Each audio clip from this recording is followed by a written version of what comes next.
Morning students, how are you बेटा।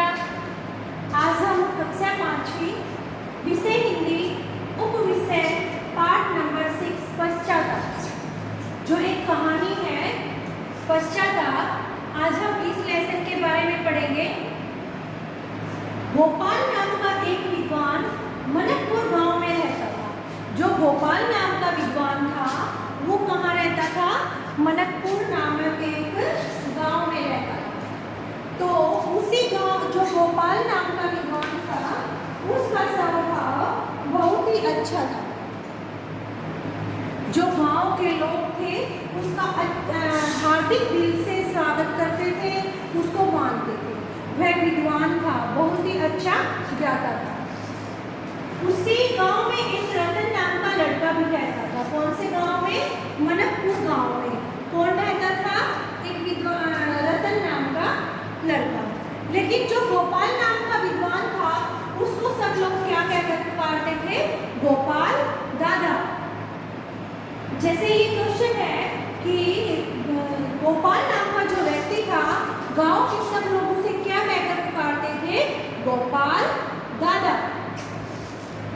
जो फिर रतन नाम का लड़का था वो बहुत ही जिद्दी था और उसकी जो संगत थी वो बिल्कुल खराब हो चुकी थी। इसकी जो उम्र थी रतन नाम के लड़के की, वो कितनी थी? 11 साल।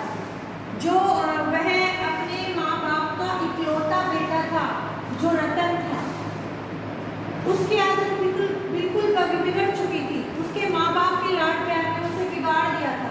उसकी संगत भी खराब हो गई। सिर्फ वह कितने साल का था?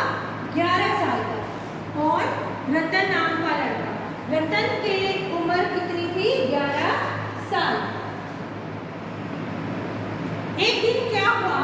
रतन के घर में चोरी हो गई। क्या हुआ? एक दिन रतन के घर में चोरी हो गई। जब उसके माँ बाप ने रतन से पूछा तो वह डर गया।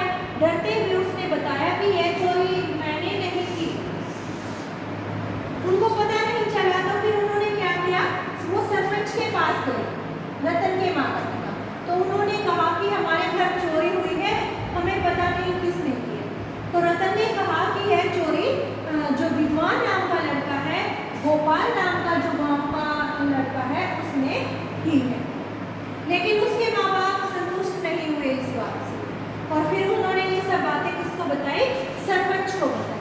फिर सरपंच के जो वहाँ जाते हैं सब, कि वो सरपंच बोलता है कि गोपाल जैसा विद्वान चोरी नहीं कर सकता, कि जो इतना अच्छा विद्वान है जो गोपाल, वो चोरी क्यों करेगा? तो उसी गांव में क्या था, एक भंवर लाल नाम का एक पंडित रहता था। जो पंडित था वो विद्वान की विद्वता से जलता था। विद्वान के अंदर जो गुण थे वो उससे जलता था। तो उसने कहा, विद्वान जिस टाइम वो बातें हो रही थी सरपंच के सामने, गांव के और लोग भी खड़े थे, जो विद्वान था वो क्या रहा? चुप रहा। उसने सारी बातें हुई, पंचायत हुई, जैसे भी जो बात हुई, तो फिर उन्होंने क्या कहा? उस पंडित ने कहा कि एक इतना छोटा सा बच्चा 11 साल का झूठ क्यों बोले? और उसने क्या बोल रखी थी? झूठ बोल रखी थी। तो जब गांव के जितने भी लोग थे सबने फैसला कर लिया था कि हम इसको, गोपाल नाम के विद्वान को, जो गोपाल नाम का एक व्यक्ति था, उसको हम गांव से बाहर निकालेंगे। वह क्या था? वह गांव से बाहर जाकर एक कुटिया में रहने लगा था, जो उसमें। तो फिर वो बहुत ज्यादा बीमार हो गया था, उससे मिलने कोई नहीं जाता था, सिर्फ रतन ही जाता था। उसने कहा कि ये इतना बीमार है, इसको संभालने वाला कोई नहीं है, कोई खिलाने पिलाने वाला नहीं है। तो और फिर भी मैंने इसके ऊपर इल्जाम लगाया और ये कुछ भी नहीं बोला। बहुत दिनों के बाद ऐसे वो उसकी सेवा करता रहा। एक दिन उसको ध्यान आया कि मैंने इसके ऊपर इतना बड़ा इल्जाम लगाया और ये इतना बड़ा विद्वान है, ये वो। तो उसने घर जाकर वो अपने माता पिता के पास रोने लगा।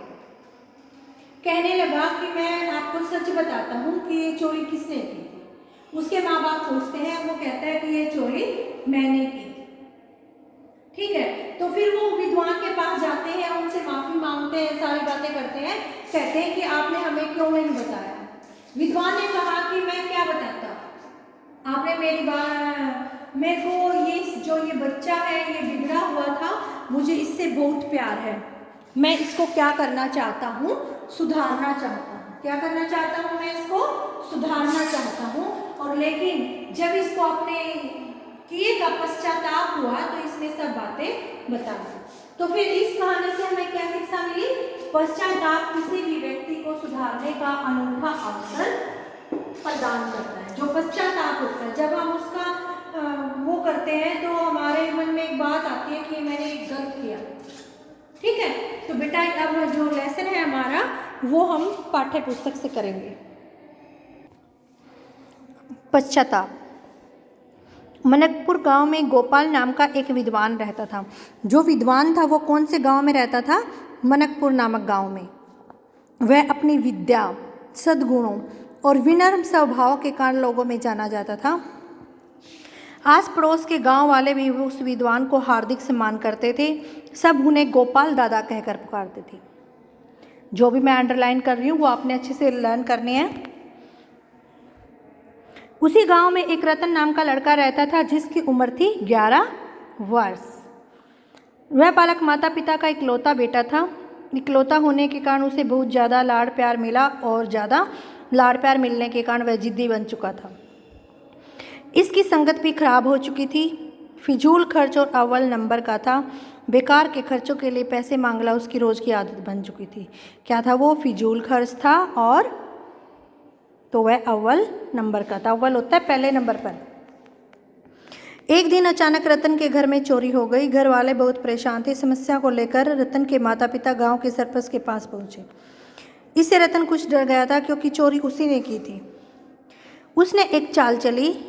वह अपने पिताजी से बोला, पिताजी मैं जानता हूँ कि चोरी किसने की है। पूछने पर रतन ने विद्वान का नाम बता दिया। वह बात सरपंच तक पहुँच गई। पंचायत हुई। किसी को इस बात पर विश्वास ही नहीं हुआ कि गोपाल जैसा विद्वान किसी के घर चोरी कैसे कर सकता है। उसी गांव के भंवर लाल का नाम का एक पंडित भी रहता था। वह गोपाल की विद्वता से जलता था। उसने पंचायत में खड़े होकर कहा, भला एक बच्चा झूठ क्यों बोलेगा? यह सुनकर लोगों में कानाफूसी होने लगी। कुछ लोगों को यह बात खूब जची कि भला एक बच्चा झूठ क्यों बोलेगा। इस बात का खूब प्रभाव पड़ा। विद्वान इस सारी कार्रवाई के दौरान चुप रहा। अंत में पंचायत ने फैसला सुनाया कि चोरी विद्वान ने ही की है। चुरावा हुआ धन किसी को और सौंप दिया है ताकि वह पकड़ में न आ सके। विद्वान ने अपने बचाव में कुछ नहीं कहा। गांव वालों ने उसे दोषी मानकर गांव से बाहर निकाल दिया। उसका सारा सम्मान मिट्टी में मिल गया। क्या मिल गया? उसका सारा सम्मान मिट्टी में मिल गया। वह विद्वान गांव से बाहर एक कुटिया में रहने लगा। कहाँ पर रहने लगा? एक कुटिया में। अब उसका जैसे तैसे गुजारा होता। खाने को मिलता तो खाली पेट सोना पड़ता। बीमार होने पर तो उसकी हालत और भी ख़राब हो जाती। दवा देना तो दूर, उसकी कोई हाल पूछने भी नहीं जाता था। रतन भी यह सब देखता रहा। उसे विद्वान की हालत पर तरस आने लगा, दुख भी होने लगा। उसका मन करता था कि वह सारे गांव को अपने अपराध के बारे में बता दे, लेकिन सजा के डर के कारण वह मौन रहता। इसका एक प्रभाव यह हुआ कि उसका गलत संगत में रहना बंद हो गया। उसकी बुरी आदतें छूट गई। अब वह कभी कभार उस विद्वान से मिलने अपनी कुटिया पर जाने लगा। कभी कभी वह उसके लिए खाना दवा भी ले जाने लगा। विद्वान सदा उसका स्वागत एक मुस्कान के साथ करता। कभी उसके कृत्य के लिए रतन को उलाहना नहीं दिया। इस प्रकार 1 साल व्यतीत हो गया। अचानक रतन घर फूट कर रोने लगा। रतन को बिना किसी कारण रोते देख उसके माता पिता व्याकुल हो गए। जब उसने रोने का कारण पूछा तो उसने सच्चाई बता दी। रतन ने कहा, हमारे घर 1 साल पहले जो चोरी हुई थी गोपाल दादा ने नहीं, मैंने की थी। मैं भटक गया था। अपनी इच्छाओं को पूरी करने के लिए पैसे चुराए। गोपाल दादा का पर आरोप लगा दिया। रतन के पिताजी उसके सिर पर हाथ फेरा। रतन से कुछ शांत हुआ। वह फिर बोला, पिताजी मुझे अपने किए का बहुत दुख है। मैं गोपाल दादा जैसे विद्वान को इस तरह का जीवन व्यतीत नहीं देख सकता। आप मेरे साथ चलिए, उन्हें सम्मान से के साथ वापस गांव ले आइए। रतन के माता पिता बहुत हैरान थे। रतन को साथ लेकर विद्वान के पास पहुँचे। उन्होंने सारी बात बताई। पूरी बात सुनकर भी विद्वान चुप रहा। रतन के पिताजी बोले, इस बालक के कारण नाहक आपको दंडित किया गया। मैं भी पाप का भागीदार हूँ। हमारी गलती क्षमा कीजिए। हम आपको वापस गांव ले जाने आए हैं। विद्वान तब भी कुछ नहीं बोला लेकिन मुस्कुरा दिया। रतन के पिताजी ने विद्वान से पूछा, जब आप निर्दोष थे तो आप कुछ बोले क्यों नहीं? अब विद्वान ने उत्तर दिया, यदि मैं अपने निर्दोष साबित करने की कोशिश करता तो बच्चा दोषी हो जाता। ऐसा मैं चाहता नहीं था। मैं इस बच्चे से प्रेम करता हूँ और अपने ढंग से इसे सुधारना चाहता था। मुझे लगता था कि मैं अपने प्रयास में सफल जरूर होऊंगा। इतना सुनते ही रतन आगे बढ़ा और उसने विद्वान के पांव छू लिए और वो उनसे लिपट गया। रतन की आंखें में टप टप आंसू गिरने लगी। प्रेम के आंसुओं से उसकी गलती ने धो डाला। शिक्षा, पश्चाताप किसी भी व्यक्ति को सुधरने का अनूठा अवसर प्रदान करती है। तो बेटा ये है हमारा लेसन, आपने रीड करना है इसको, ठीक है। Okay students, thank you, have a nice day.